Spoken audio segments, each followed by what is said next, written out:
اور استعفا آپ گورنر ہاؤس کو پہنچاتے ہیں تو یہ تکلف پھر کس چیز کے لیے ہے کہ اگر استعفا جو ہے وہ گورنر نے منظور نہیں کرنا تو پھر تو آپ میڈیا میں دے دیجئے، بات ختم ہو جائے گی کہ ایک استعفا آ گیا ہے اور اس کو قبول کرنے کی ضرورت نہیں ہے، اس کے لیے کوئی پروسیجر نہیں ہے، اس کو کی ڈی نوٹیفیکیشن نہیں ہے، اس کی اسکروٹنی نہیں ہے. یہ ساری چیزیں اگر آپ اس سے منہا کر لیتے ہیں. دوسری بات ہے کہ یہ چیزیں کہ کیا اگر آئین خاموش ہے، اگر کوئی گرے ایریا جو ہے وہ موجود ہے تو اس کی انٹرپریٹیشن جو ہے وہ انٹرپریٹیشن کسی پارٹی کے خیالات کے مطابق ہوگی یا آئین کے روح کے مطابق ہوگی. کہ استعفیٰ دینا تو لکھا ہوا ہے آرٹیکل 130 کے اندر، مگر استعفے کی منظوری ہوگی یا نہیں ہوگی اس پہ آئین خاموش ہے، اس لیے آپ عدالت میں گئے ہیں. یہ تو اس میں اسما ایک بات ہے، دیکھیں ان کا پوائنٹ آف ویو یہ ہے کہ استعفیٰ لکھنے کے ساتھ ہی ہو گیا. دیکھیں آپ کے گورنر صاحب کہہ رہے ہیں کہ آپ نے پہلا استعفیٰ دیا اس کا متن اور ہے، آپ نے دوسرا استعفیٰ دیا اس کا متن اور ہے، آپ نے آج اسمبلی کے فلور پر کھڑے ہو کر کہا کہ جی میں نے استعفیٰ دیا ہے. اب آپ بتائیے کس استعفے کو تسلیم کیا جائے، پہلے والے کو، دوسرے والے کو، تیسرے والے کو؟ وہ تو اس لیے ہوا کہ گورنر صاحب نے کہا کہ سر گورنر صاحب نے کہا کہ مجھے ملا ہی نہیں استعفیٰ. اس کے بعد انہوں نے پھر ہینڈ ریٹن لکھ کے بھیجا، اس کو پبلسائز کیا، اس کو ایکس پہ پوسٹ کیا. مطلب گورنر صاحب کہتے کہ مل گیا ہے تو اس کے بعد تو تنازع ختم ہو جاتا. انہوں نے کہا ملا ہی نہیں استعفیٰ. اسما دیکھیں استعفیٰ اگر ایک منٹ پہلے اگر گورنر کسی چیز کے بارے میں بیان دیتے ہیں تو اس کا مطلب یہ نہیں ہے کہ ایک گھنٹے کے بعد اگر ان کو استعفیٰ وصول ہوا ہے تو وہ اس کا انکار کر دیں گے. ایسا نہیں ہوا. لیکن یہ جو امبیگوس قسم کی صورتحال جو ہے وہ ایمرج ہو گئی ہے، اس کے بارے میں اب عدالت نے طے کرنا ہے کہ یہ جو انٹرپریٹیشن اس کی ہوگی یہ آئین کی روح کے مطابق ہوگی یا کسی پارٹی کے خیالات اور مفادات کی بنیاد پر ہوگی. اس کا دوسرا ایک سیاسی پہلو بھی ہے اسما. دیکھیے آپ کے پاس 90 لوگوں کی اکثریت ہے جس کو آپ نے آج شو کر دیا. آپ کو ڈر کس چیز کا ہے؟ آپ نے استعفیٰ دیا، آپ نے اس کو سموتھ کیوں نہیں چلنے دیا؟ آپ نے اس کو اس تنازع کا شکار کیوں بننے دیا؟ آپ اس کو سموتھلی جانے دیتے، 2 دن لگتے، 3 دن لگتے، استعفے منظور ہونا تھا، شیڈول کا اعلان ہونا تھا، اور پھر شیڈول کے اعلان ہونے کے بعد آپ نے اپنے وزیر اعلیٰ کو منتخب کرنا تھا.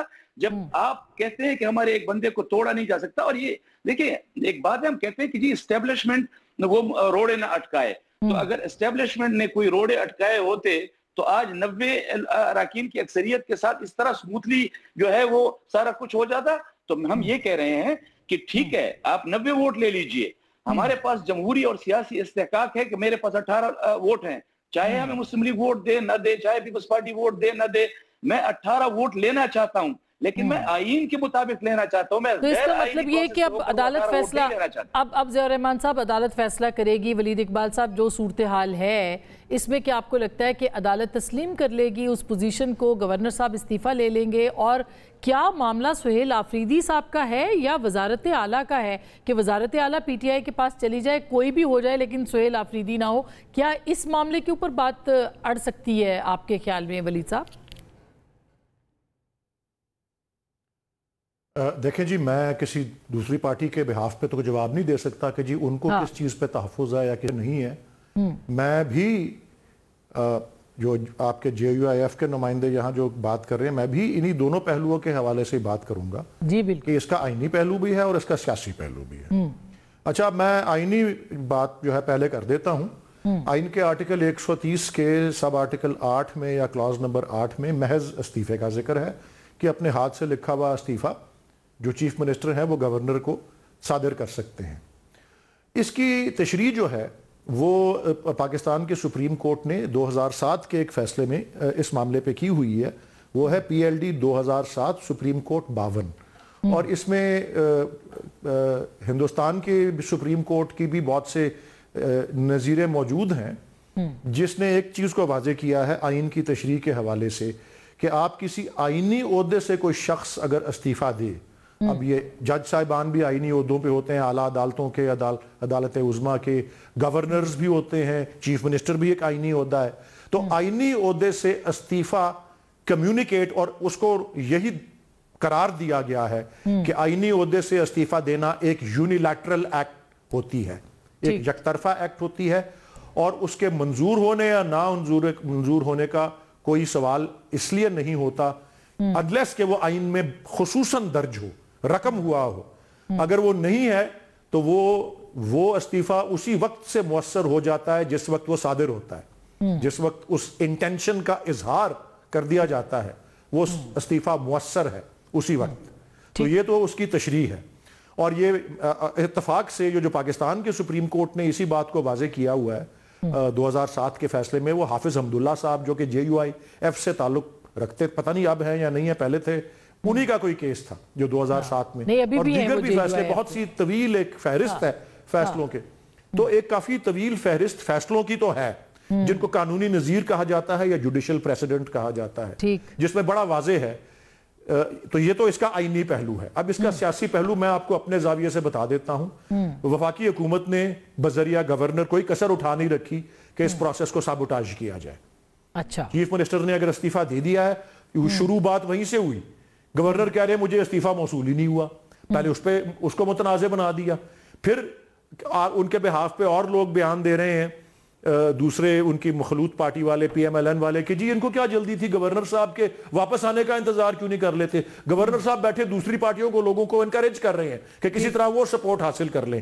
الیکشن کمیشن جس کی ریپوٹیشن دنیا بھر کے اندر جو ہے، اب کامن ویلتھ کی رپورٹ کے بعد، اور اگر اللہ کرے یورپین یونین کی رپورٹ بھی اس طرح لیک ہو جائے، وہ جو ہے جو کچھ ان کے بارے میں لوگوں نے دنیا بھر میں کہا ہوا ہے، اس کے بعد وہ بھی ڈکلیئر کر دیتے ہیں کہ یہ آزاد ہے. ٹھیک بات ہے، آپ صحیح کہہ رہے ہیں، مگر جب یہ معاملہ عدم اعتماد کا آتا ہے، ہر طریقے سے، اور جب قومی اسمبلی میں عدم اعتماد کا معاملہ آتا ہے تو پاکستان تحریک انصاف کا موقف کچھ اور ہوتا ہے. جب اپنے وزیر اعلیٰ کی اوور ٹیکنگ کا معاملہ آتا ہے تو پاکستان تحریک انصاف کا موقف کچھ اور ہوتا ہے. تو ہم نے 63A بھی دیکھی، اس کی تشریح بھی دیکھی.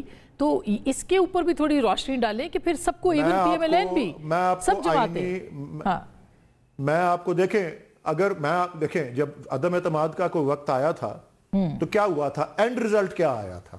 ہم نے کوئی موقف رکھا ہوا تھا نا، سپریم کورٹ آف پاکستان نے اور چیف جسٹس عمر عطا بندیال نے، جس کو گالیاں نکال کے ان لوگوں کی زبان خشک ہو گئی ہوئی ہے، PMLN اور PPP اور JUIF والوں نے، انہوں نے ہی ریلیف دی تھی نا، انہوں نے ہی قرار دیا تھا. ایک بینچ نے، ان سپریم کورٹ کے بینچ نے کہا تھا کہ یہ طریقہ غیر آئینی تھا، جو ڈیپٹی سپیکر قاسم سوری کے سارے کارروائی کو غیر آئینی قرار دیا. فواد چودھری جو وزیر قانون تھے، ان کے شروع کیے ہوئے موشن کو یا ریزولوشن کو غیر آئینی، سارے پروسیس کو غیر آئینی قرار دے دیا نا.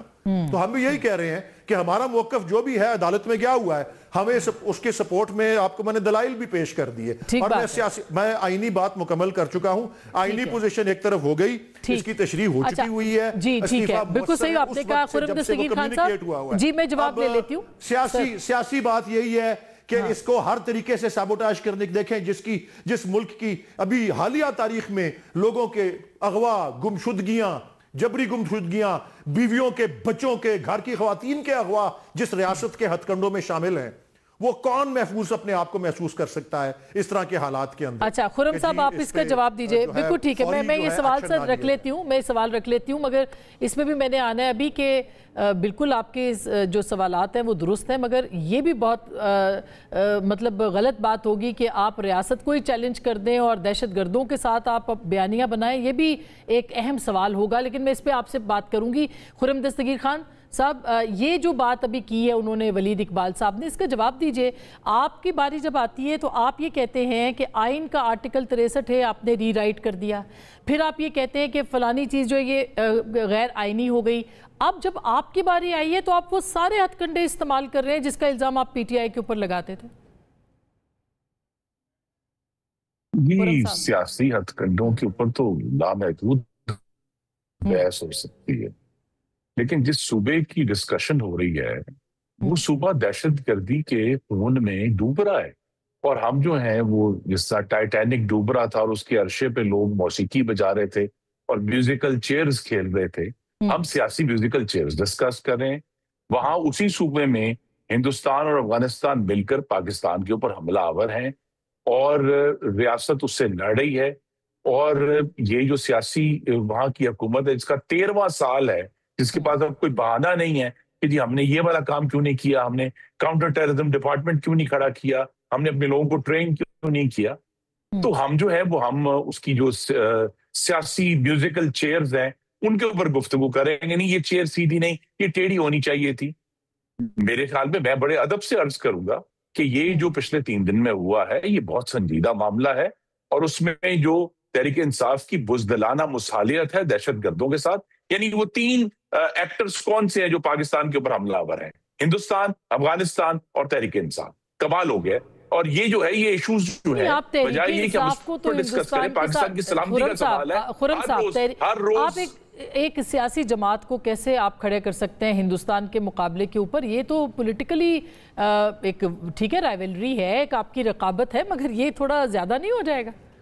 نہیں, آپ دیکھیں نا, یہی بہت اچھی بات ہے کہ آپ نے مجھے چیلنج کیا کہ جی میں بھی آپ نے اس میں مبالغہ آرائی کی ہے, لیکن سوال اٹھے گا کہ جو دہشت گردوں کے مقابلے میں جب ان کو موقع ملا تھا, علیم گنڈاپور صاحب تھے, اب نئے صاحب آ گئے, انہوں نے کیا کسی وقت بھی دہشت گردی سے لڑنے کی کوشش بھی کی؟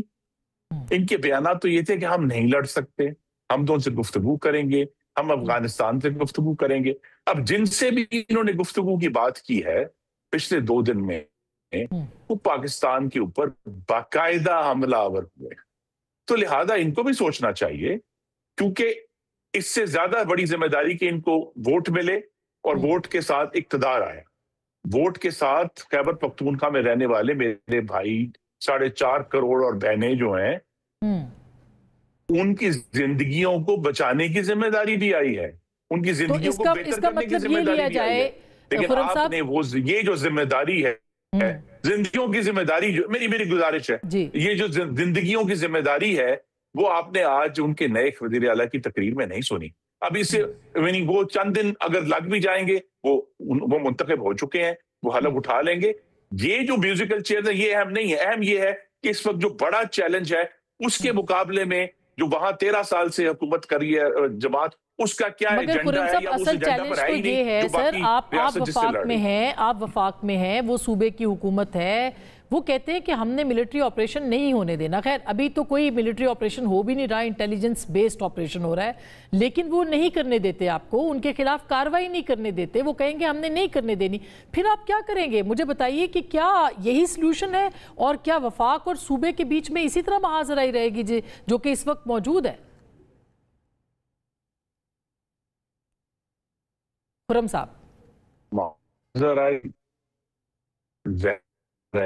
ہم نہیں, اس وقت یہ ہے کہ جو ہم ہر بعد اپنے درجن سپاہیوں کی, شہیدوں کی لاشیں اٹھا رہے ہیں, یہ کیسے ختم کریں؟ ٹھیک بات ہے. اچھا یہی بات ولید اقبال صاحب میں آپ سے پوچھنا چاہتی ہوں کہ کیوں طالبان سے بات کرنی چاہیے, کیوں خوارجیوں سے بات کرنی چاہیے, کیوں ٹی ٹی اے سے بات کرنی چاہیے, کیوں افغانستان سے اچھے تعلقات کرنے چاہیے جبکہ وہ ہم پہ حملہ آور بھی ہیں, وہ پراکسی وار بھی لڑ رہے ہیں, وہ ہندوستان کی جنگ بھی پاکستان کے اندر لڑ رہے ہیں. کیوں پی ٹی آئی چاہتی ہے کہ ان کے ساتھ بات چیت ہو؟ ہاں جی, اس کا بھی میں جواب ضرور دوں گا, لیکن میں ایک بات بالکل واضح کر دوں, اور آپ کا بھی شکریہ کہ آپ نے بھی اس بات پہ سوال اٹھایا کہ, اور میں اس پہ انگریزی میں کہیں گے I take exception to this, اور میں اس پہ بھرپور اپنا اعتراض بھی, اور میں مسترد کرتا ہوں ایسے کسی الزام کو کہ پی ٹی آئی بطور ایک سیاسی جماعت پاکستان پہ حملہ آور ہے. پی ٹی آئی کی ہسٹری میں نہ کوئی بوری بند لاشیں ہیں, نہ کوئی بھتا خوری ہے, اور نہ کوئی وہ ایک تو 9 میں ایک کرتے ہیں نا ہمارے پر جو الزام, ایک کوئی 11 یا 12 میں بھی ہوا تھا وہ 2007 میں, وہ والی جو نسل کشی یا جو اپنا لوگوں کے اوپر قتل و غارت تھی کراچی کے اندر جس طرح سے ہوئی تھی لائرز موومنٹ کی, وہ پارٹیاں اس وقت اقتدار میں بیٹھی ہوئی ہیں. اقتدار میں بیٹھی ہوئی وہ پارٹیاں جو براہ راست فائرنگ کرتی ہیں, ماڈل ٹاؤن میں جس طرح ہوا, 26 نومبر کو 2024 میں جس طرح ہوا, اور اب 13 اکتوبر کو جس طرح مریدکے میں ہو رہا ہے, جو براہ راست مظاہرین پہ فائرنگ کرتی ہیں, وہ پارٹیاں بیٹھی ہوئی, اور ہمیں کہہ رہے ہیں حملہ آور ہے پاکستان پہ. سر اگر وہ غلط کریں گے تو میری عرض یہ سن لیں. جی سر, جی ولید صاحب. نہیں جی, نہیں بالکل, میں جو غلط کرنے والوں کو غلط کہہ رہا ہوں, اور میں صرف یہ آپ کو عرض کرنا چاہ رہا ہوں, آپ اس کو ایک آئسولیٹڈ بات مت تصور کریں کہ جی ہم نے محض یہ کہا ہے ایسے کہ جی فلاں سے مذاکرات کر لو یا فلاں فتنے سے مذاکرات کر لو. ہمارا موقف یہ ہے کہ محض طاقت کا یا قوت کا استعمال, اور یہ دنیا بھر کا تجربہ ہے, جہاں بھی اندرونی خلفشار ہو ملکوں میں، انٹرنل انریسٹ ہو یا بیرونی قوتیں اس پہ حملہ آور ہوں، اس قسم کی سب کنونشنل وارفیئر جس کو کہا جاتا ہے، تو اس میں محض قوت اور طاقت کا استعمال کبھی بھی مسئلے کو حل نہیں کر سکتا. اگر تحریک طالبان پاکستان جس طرح سے سری لنکا کا ایکسپیرینس ہے، انہوں نے انٹرنل انریسٹ کو ختم کر دیا تھا، اس پہ قابو پا لیا تھا، بیرونی قوتیں بھی مدد کر رہی تھی اس انریسٹ میں. کیوں بات کریں ہم ان کے ساتھ؟ یونائیٹڈ کنگڈم میں جب ہمارے بچوں کے ساتھ فٹ بال کھیلیں گے تو کیوں بات کریں ہم ان کے ساتھ؟ کیوں ہمدردی رکھیں؟ کیوں ان کو پولیٹیکل بیانیاں دیں؟ میں آپ کو جو بات عرض کرنا چاہ رہا ہوں صرف وہ یہ ہے کہ محض قوت کے استعمال سے یہ مسئلہ کبھی بھی دیر پا امن نہیں آتا، بیکاز اس قوت کے استعمال سے بہت سے اور کولیٹرل ڈیمیج بھی جو ہے وہ بھی ہوتا ہے. اور ہمیشہ دنیا بھر کا دستور یہ رہا ہے ایسے حالات میں کہ defence and diplomacy go together. اس کو ٹاک فائٹ بھی کہتے ہیں. ٹھیک ہے، میں حماد حسن صاحب کو ان کرتی ہوں. قانون کے قوت کے استعمال کا بھی وقت ہوتا ہے اور پھر مذاکرات کا بھی وقت ہوتا ہے. کمبینیشن چائنا کے ساتھ جو ہے وہ حل کرتی ہے. اس کا نتیجہ یہ ہے کہ وہ ہندوستان جا کر بیٹھ گئے. جی، ملا متقی کی بات کر رہے ہیں اسی ٹائمنگ کے اوپر. میں ضیاء الرحمان صاحب تو خیر ڈائریکٹلی ان کے تو علماء بھی شہید ہوئے، لیکن حماد حسن صاحب 20 سے زائد مرتبہ ٹی ٹی اے کے ساتھ، ٹی ٹی پی کے ساتھ بات چیت ہو چکی ہے. وہ جنرل فیض کا آپ کو کپ بھی یاد ہوگا کہ فینٹیسٹک چائے جو وہ پی رہے تھے یا وٹ ایور جو بھی تھا. آپ کو کیا لگتا ہے کہ مذاکرات جو کہ پی ٹی آئی سمجھتی ہے واحد حل ہے کہ آپ ان سے بات چیت کریں اور امن لائیں، کیا امن لانا اس طرح سے مشکل ہے جو ہم نہیں لا پا رہے اس طرح سے؟ دیکھیں، پی ٹی آئی کا جو بیانیہ ہے وہ زمینی حقائق کو سمجھے بغیر بنایا گیا ہے. آپ کس سے مذاکرات کریں گے؟ آپ ٹی ٹی پی سے یا ٹی ٹی اے سے مذاکرات کریں گے تو کیا حافظ گل بہادر راضی ہوں گے؟ ان سے مذاکرات کو کریں گے تو کیا دوسری تنظیم جو ہے وہ راضی ہوگی؟ پھر ان کے اندر بھی بہت ساری تنظیمیں، ان سے کریں گے تو داعش راضی ہوں گے، ان سے کریں گے تو القاعدہ. یہ تو اتنے سارے گروپس ہیں اور وہ الگ الگ شرائط لے کر آئیں گے. آپ ایک کی شرط نہیں مانیں گے تو وہ کہے گا کہ میں تو آ کر بم کے ساتھ میں تو ماروں گا. مگر عمران خان صاحب کہتے ہیں نا کہ ہم امن لے کے آئے، وہ کہتے ہیں ہمارے دور میں نہیں ہوتے تھے اٹیکس، ہم نے بات چیت کی. وہ کہتے ہیں اٹیکس کیوں نہیں ہوئے تھے؟ سوات میں دہشت گردوں کا ایک غول داخل نہیں ہوا تھا؟ محمود خان جب وزیر اعلیٰ تھے اسی دور میں داخل ہوا تھا. غلط بات ہے کہ نہیں ہو رہے تھے، اسی دور میں سب کچھ ہوا. یہی سلسلہ اسی دور میں بھی چلتا رہا. اس میں تو وہ اپنی پالیسی کے مطابق کمی لاتے، کبھی اس کو زیادہ کر دیتے، وہ تو ان کی اپنی پالیسی ہوتی ہے. دیکھیں یہ بیانیہ جو ہے، یہ نیریٹیو، یہ گراؤنڈ ریئلٹی سے بہت دور ہے کہ آپ ان سے مذاکرات کریں. آپ ایک سے مذاکرات کریں گے جو کنڑ میں جو گروپ ہے، تو کیا خوست اور پکتیکا میں بیٹا دوسرا گروپ اسی کو مانے گا؟ آپ ان سے مذاکرات کریں گے، یہ زیادہ ایگریسو ہو جائیں گے. دیکھیں، اس کا کوئی حل نہیں ہے، اس کا کوئی مذاکراتی حل نہیں ہے. مذاکرات پہلے حکومت پاکستان، اسٹیٹ آف پاکستان کر چکے ہیں، اس کے کوئی نتائج نہیں نکلے. اس کا حل، واحد حل یہی ہے کہ جہاں جہاں ان کے کیمپس ہیں، جہاں جہاں یہ نظر آئے ان کو ختم کرے. ابھی جو ماسکو میں جو مذاکرات ہوئے تھے جس میں چین، روس، پاکستان یہ سارے تھے، وہ بھی اس پر راضی ہیں. اس وقت بھی جو کچھ ہو رہا ہے تو جو میرے انفارمیشن ہے تو سعودی عرب سے لے کر قطر تک اور دوسرے ممالک تک سب اسی پر راضی ہے کہ جہاں پر بھی نظر آئے ختم کر دے. ایک مصیبت ہے جس نے پورے خطے کو بھی مصیبت میں ڈالا، اور یہ کہتے ہیں ان سے مذاکرات کرے. بھائی 25 مرتبہ ان کے ساتھ مذاکرات ہو چکے ہیں. ہنگو سے لے کر ایک کمیٹی بنی تھی، غالباً عرفان صدیقی صاحب اس کو ہیڈ کر رہے تھے نواز شریف دور میں. 2014 وہاں سے مذاکرات چلے، اور یہ مذاکرات چلتے چلتے صادق خان اور اسحاق ڈار صاحب بڑے پیمانے پر کابل کے اندر کہ بھائی ان لوگوں کو اب آرام سے بیٹھنے دیں، ان سے کہی کہ بس بہت ہو گیا. بالکل ٹھیک بات ہے، لیکن سہیل آفریدی صاحب، آپ کو لگتا ہے ضیاء الرحمان صاحب کہ وہ کوئی آپریشن بھی بند کرائیں گے اور وہ بات چیت کا کوئی دروازہ بھی کھول سکتے ہیں؟ وہ کہتے ہیں میں چیمپئن ہوں احتجاجی سیاست کا. تو پھر کیا نظر آئے گا؟ پھر کس طرف صوبہ آپ کا جائے گا ضیاء الرحمان صاحب؟ میں اس صوبے میں پچھلے تقریباً 10-12 سالوں سے 3-4 سال نکال کر دیکھ لیجئے، میرا یہ صوبہ بدقسمت صوبہ، اس نے تو ہمیشہ احتجاجی سیاست ہی دیکھی ہے. لیکن اس میں سب سے بڑا مسئلہ جو میرے دو بھائیوں خرم صغیر صاحب نے اور آپ نے بیان کیا ہے کہ ہم پشتونخوا کے لوگ ہیں، بخدا اسما مغرب سے اپنے سفر نہیں کر سکتے اس بدامنی کے ہاتھوں. اور صرف یہ نہیں، ڈیرہ اسماعیل خان سے لے کر چترال تک یہ تمام اضلاع کی، تمام فاٹا کے اضلاع کی صورتحال یہی ہے. بدامنی ہے، بدعنوانی ہے، کرپشن ہے. آپ مجھے بتائیے کہ یہ جو انداز گفتگو اختیار ہوا ہے، اس انداز گفتگو کے ساتھ کیا ہم بدامنی کا مقابلہ کریں گے؟ میں تو اس جماعت سے تعلق ہم نے تو انہی سالوں میں آپ نے خود دیکھا کہ ایک ایک پروگرام میں ہمارے 70 80 اور 100 علماء جو ہے بیک وقت شہید ہوئے ہیں. ہمارے ایک ایک مہینے میں 15 20 اور 30 علماء جو ہے ان کو ٹارگٹ کلنگ میں شہید کیا گیا. یہ جو افریت ہمارے صوبے پر مسلط ہے، کیا اس کو ٹیکل کرنے کا، اس کو مینج کرنے کا، اس کو کاؤنٹر کرنے کا طریقہ کار یہ ہے کہ ہم نے احتجاجی سیاست کرنی ہے؟ احتجاجی سیاست کا مسئلہ یہ ہے اسما، بالکل واضح طور پر ایک سیاسی سوچ میں اس حوالے سے آپ کے سامنے رکھنا چاہتا ہوں. جس سوچ کے ساتھ پچھلے 12 سالوں میں یہ صوبہ چلایا جا رہا ہے، اس سوچ اور اس فکر کے ساتھ یہ صوبہ آگے چلنے کا متحمل نہیں ہے. اور یہ اس انداز میں ہم صوبہ خیبر پختونخوا میں لوگوں کو، ان مظلوم لوگوں کو امن نہیں دے سکتے ہیں. ٹھیک بات ہے، لیکن کرپشن کا شکار ہے تو ہونی چاہیے نا. دیکھیں نا آپ اگر بالکل ٹھیک بات ہے. اسما بالکل کلیئر ہے کہ ہم ان چہروں کے تبدیلی کے ساتھ جب تک سوچ تبدیل نہیں ہوگی بخدا ہم ان چیزوں کو ایڈریس نہیں کر سکتے ہیں.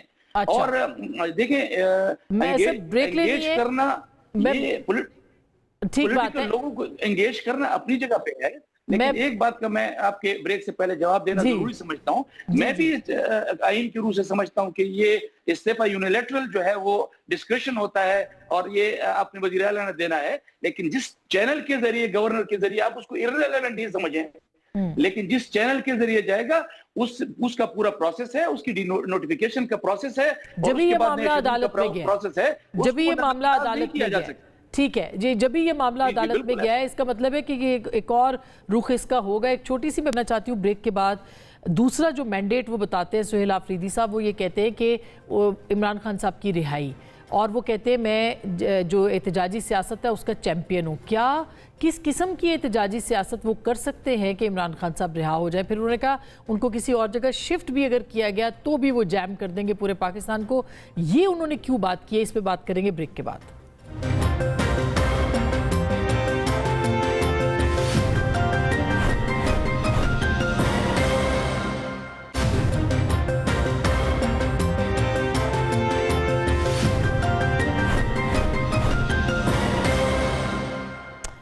Welcome back. ایک دفعہ پھر آپ کو خوش آمدید کہتے ہیں. ولید اقبال صاحب، ظاہر ہے کہ اس وقت جو صورتحال ہے اس میں تو نئے وزیر اعلیٰ کے لیے ظاہر مخدوش صوبہ ہے، اس کے اندر ایک لا اینڈ آرڈر کی سچویشن بہت خراب ہے اس وقت. مغربی سرحد کے اوپر افغانستان کے حملے، پھر پاکستان کا جواب. تو آپ کو نہیں لگتا کہ جو صوبائی یعنی وزیر اعلیٰ ہے اس کی تقریر اور ہونی چاہیے تھی بنسبت اس کے؟ وہ کہتے ہیں ان کا ایجنڈا صرف رہائی ہے اور عمران خان صاحب کو کوئی شفٹ نہ کرے، یہ ان کا مین فوکس تھا. کیوں؟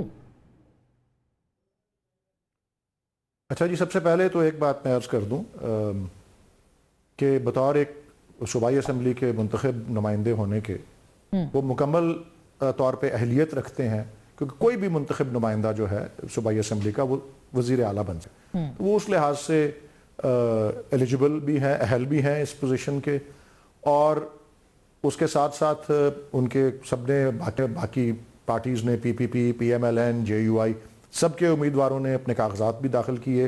ایک دوسرے پہ اعتراض بھی کر سکتے تھے، وہ سارا پروسیس گیا، سب کے کاغذات منظور ہوئے. اور آپ نے دیکھ لیا کہ اکثریت سے وہ جو ہے وہ، اور جس اکثریت سے وہ منتخب ہوئے ہیں وہ بھی آپ کے سامنے ہے. اور اس پہ مزید روشنی ڈالنے سے پہلے میں صرف آپ ایک سوال اور اٹھا دیتا ہوں، کیونکہ یہ آپ نے بار بار گھما کے سوال میرے پاس لاتی ہیں امن کے حوالے سے. آپ یہ دیکھیں کہ ابھی یہ معاہدہ، ایک دفاعی معاہدہ ہمارا سعودی عربیہ سے ہوا ہے کہ پاکستان کے اوپر کوئی جارحیت یا جنگ جو ہے وہ دونوں ممالک پہ جارحیت یا جنگ سمجھی جائے گی. اب یہ افغانستان کی طرف سے یہ حملہ ہوا ہے تو سعودی عربیہ نے پہلا مشورہ کیا دیا ہے؟ سب سرخیاں جو ہیں اس سے بھری ہوئی ہیں. 3 باتیں انہوں نے کی ہیں انگریزی میں: ڈائیلاگ، ڈپلومیسی اینڈ ریسٹرینٹ. اور انہوں نے دونوں سائڈز کو یہ کہا ہے. تو اگر ہم میں سے کوئی ایسی بات کرتا ہے کہ جی ڈائیلاگ یا ڈپلومیسی یا ایسا کریں، ہم کوئی سمجھے جاتے ہیں کہ ہم کوئی کسی قسم کے پرائے ہیں، اور کوئی ہمارے سے دفاعی معاہدہ رکھنے والا ملک، دوست برادر ملک ایسا کو مشورہ دیتا ہے، اس کو بھی آپ ملحوظ خاطر رکھیں، اس میں کوئی سینس موجود ہے تو یہ ایسی بات مجھے یاد ہے جب 2016 یا 17 میں نریندر مودی پاکستان آئے تھے اور نواز شریف صاحب کی جو نواسی تھی ان کی شادی پہ گئے تھے، تو آپ کو یاد ہوگا کہ اس وقت پاکستان تحریک انصاف نے کیا بیانیہ بنایا تھا اور مری میں ملاقاتوں کے حوالے سے کیا کچھ کہا تھا. تو اگر وہ غلط تھا اور وہ مطلب آپ کا کہنا درست تھا، تو پھر آج یہ لوگ جو کہ پاکستان کے فوجی جوانوں کو مار رہے ہیں، پھر اس کے اوپر آپ کیسے کہہ سکتے ہیں کہ آپ کو ڈائیلاگ کی بات کرنی ہے اور آپ کو ریسٹرینٹ شو کرنا ہے؟ یہ تو تضادات ہے نا، معذرت کے ساتھ یہ تضاد تو ہے اس وقت. نہیں، یہ آپ کی ذاتی رائے ہے، میں اسے اختلاف کرتا ہوں. میں آپ کو پھر سے دہرا رہا ہوں کہ یہ ہماری پوزیشن کبھی نہیں رہی کہ مکمل طور پر کسی قسم کی کبھی فورس کا یوز جو ہے وہ نہیں کرنے والی بات ہم نے کبھی نہیں کی. ہم بار بار اسی بات میں زور دے رہا ہوں کہ محض طاقت کا استعمال، محض یوز آف فورس جو ہے وہ کبھی بھی دیر پا امن نہیں دیتا. ہمیں اپنی تاریخ سے ہی سبق لے لینے چاہیے. 1971 میں ہم نے قوت کا استعمال بھی کر کے دکھایا تھا نا کہ ہم مسئلے کو حل کر دیں گے، نہیں ہو سکا تھا اس سے مسئلہ حل. کیا ہوا اس میں؟ اس سے بڑا المیہ پاکستان کی تاریخ میں نہیں نہ ہوا، کیونکہ اس پہ ریلائنس کس چیز، انحصار تھا محض قوت کے استعمال پر اور کسی چیز پہ نہیں تھا. اس کے علاوہ جنرل مشرف نے کیا کہا تھا جب نواب اکبر بگٹی کے بارے میں کہ ان کو پتہ نہیں لگے گا کہ کیا ان کو ہٹ کر رہا ہے. کبھی اس کے بعد توازن آیا ہے بلوچستان میں اس کے بعد اس قسم کے آپریشن؟ مگر نواب اکبر بگٹی صاحب نے اسلحہ اس وقت تک جو ہے لوگوں کو محض قوت کا استعمال. جی سر، اس وقت تک نواب صاحب نے کوئی اسلحہ نہیں اٹھایا تھا، وہ مذاکرات کرنا چاہتے تھے، وہ ایک الگ کہانی ہے. اس کا اس کے ساتھ کمپیریزن نہیں ہے. جو لوگ فٹ بال کھیلتے ہیں ہمارے سروں کے ساتھ، جو 100 بچے مارتے ہیں APS کے اندر، ان کے ساتھ آپ کیسے بات کر سکتے ہیں؟ یہ کیسے آپ تسلیم کر سکتے ہیں کہ ریاست اپنی قوت کا استعمال وہاں پہ نہ کرے؟ یہ کوئی سوچ ہو سکتی ہے؟ جب 100 بچے، میں صرف یہ کہہ رہا ہوں کہ میں آپ بار بار میری بات کو پھر وہ اپنی طرف ٹینجنٹ پہ لے جاتی ہے. میں نے تو کہا ہے نا کہ جی اس بات کی کبھی ہم نے نہیں اس پہ زور دیا کہ مکمل طور پہ کوئی قوت استعمال ہی نہیں کرنی. میں چوتھی یا پانچویں دفعہ عرض کر رہا ہوں، ہمارا موقف یہ ہے کہ محض انحصار کرنا یوز آف فورس پہ کبھی دیر پا نہیں لے کے آتا. پاکستان کی بھی اس میں متعدد مثالیں موجود ہیں، دوسرے ملکوں میں بھی اس کی متعدد مثالیں موجود ہیں. اور مجھے ایک دو جملے پلیز بول دینے دیں اباؤٹ جو آفریدی صاحب نے کہا ہے. آفریدی صاحب نے اپنی تقریر میں اگر کہا ہے، جو خان صاحب کی رہائی کے بارے میں کہا ہے، تو ہماری ریاست کے علاوہ دنیا بھر اس بات کو مانتی ہے کہ ان کی جو تمام آئینی قانونی حقوق کی دھجیاں اڑائی جا رہی ہیں. Right to free trial, due process, political victimization, ہر چیز ان کی قید. ہمارا موقف بھی یہی ہے کہ غیر قانونی، غیر آئینی ہے. اور اگر وہ قید ہے بھی تو اس کے اوپر جو احکامات کورٹ نے، اگر وہ جائز بھی ہے جو کہ وہ نہیں ہے، تو کوئی جیل مینول، کوئی جیل رولز، کسی چیز پہ عمل نہیں ہو رہا، کوئی عدالت کے حکم پہ عمل درآمد نہیں ہو رہا. تو کیوں نہ ہم آواز اٹھائیں اس کے آگے، اور چیف بھی کیوں نہ آواز اٹھائے اس کے اوپر. اور اس کے علاوہ باقی میں نے تو ٹھیک بات ہے، یہ ٹھیک بات ہے. خرم صاحب، یہ جو رہائی کی بات، سر آئیے آپ کی باری ہے. رہائی خان صاحب کی کیوں نہیں وہ جو 23، میری گزارش یہ ہے کہ 23 فوجی جو شہید ہوئے ہیں، ان کے تو سارے ہی آئینی شہری حقوق مٹی میں مل گئے نا. جس مٹی کے اندر وہ دفن ہو گئے ہیں، ان کے کوئی حقوق نہیں تھے. ان کے لیے کسی نے آواز نہیں اٹھانی. ان کے لیے آواز کون اٹھائے گا؟ جو 23 ابھی 24 گھنٹے پہلے جو ہے جو شہید ہوئے ہیں، یا اس سے پہلے جو 12 شہید ہوئے، اس سے پہلے ہزاروں شہید ہو گئے ہیں. ان کے حقوق بے معنی تھے، کیونکہ وہ تو چونکہ انہوں نے وردی پہنی ہوئی ہے پاکستان کی ریاست کی، تو لہٰذا وہ اگر شہید ہو رہے ہیں تو سو واٹ. ایشو یہ ہے کہ کیا ہم نے براہ راست افغانستان کی حکومت سے بائی لیٹرلی 3 دفعہ کوشش کی، چائنا کو 1 دفعہ ٹرائی لیٹرل کے بعد کوشش کی، ابھی ماسکو میں کوشش کی، اور نتیجہ کیا ہے کہ تحریک طالبان افغانستان، جو کہ براہ راست پناہ دے رہے ہیں تحریک طالبان پاکستان کو، وہ جا کر سیدھا ہندوستان کی گود میں بیٹھ گئے. اب ہم کیا کہیں کہ اچھا جی، اس کا مطلب یہ ہے کہ وہ لوگ جو پاکستان کے شہریوں کو، پاکستان کے فوجیوں کو شہید کر رہے ہیں، اور 1-1 2-2 نہیں، درجنوں کی